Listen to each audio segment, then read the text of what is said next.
This baby's death, the second reported just here locally. Yesterday's happening outside of Tom Brown Middle School, also in a hot car. The mother has since been arrested and remains in Nueces County Jail tonight. The reaction to the story has been intense and mostly negative, with many readers questioning the mother's actions.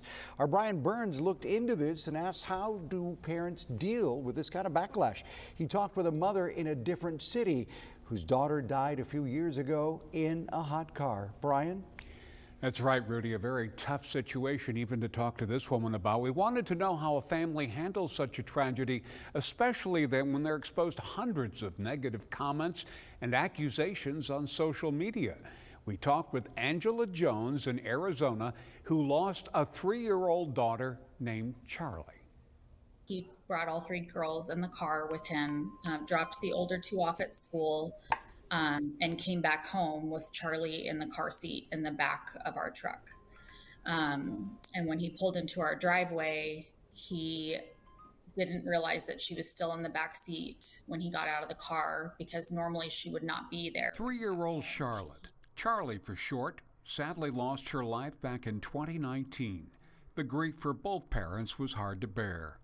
He ran out to get her, and it was too late. She had succumbed to heat stroke, vehicular heat stroke. It was a day that I never thought in my nightmares that this would ever happen to our family.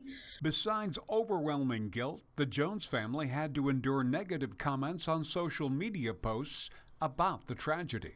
Just thinking, how can this be happening? How is this happening?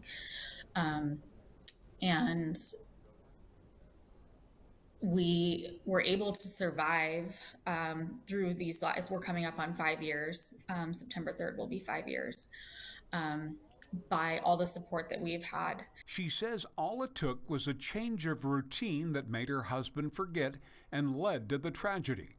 Angela has since partnered with a group called Kids in Cars, who are petitioning the National Highway Transportation Safety Advisory Board to pass a rule forcing car makers to install a simple sensor that will detect a human in the back seat even if the car is not on.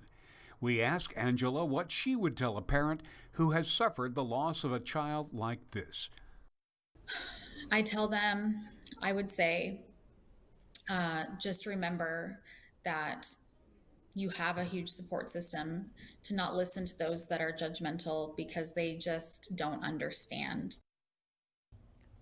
And to find out more about Kids in Cars, just visit their website, which you will find in this story at KIIITV.com. And as a parent, Rudy, it was really easy to feel her pain losing a child that way. No doubt, as parents all here would understand something like that.